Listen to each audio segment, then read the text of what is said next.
урматтуу Эдил Жолдубаевич, бул жерде деген кыйноолорду алдын ала алуу улуттук борбордун баяндамасын ачсаңыздар, 2019-2022 жылдары психиатриялык стационарларда 60 адам каза болуптур да. Мага жарандар кайрылып атат. Эдил Жолдубаевич, сизге сураныч да. Республиканский центр психического здоровья бар. Пожалуйста, лично барып келиңизчи.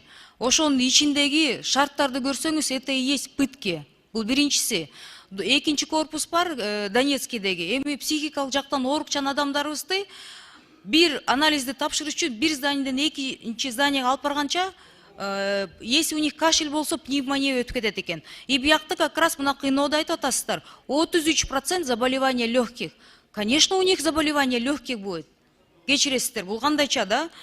Анан деген жок, барбайм десе, аларды деген анда биринчи ташка мы вас запрем деп күчкө салып, ошактан бекитип салышат экен. Сизден сураныч, урматтуу вице-премьер, ушуга көңүл буруп, өзүңүз барып, бир жакшылап текшерип, разберитесь, пожалуйста. Рахмат.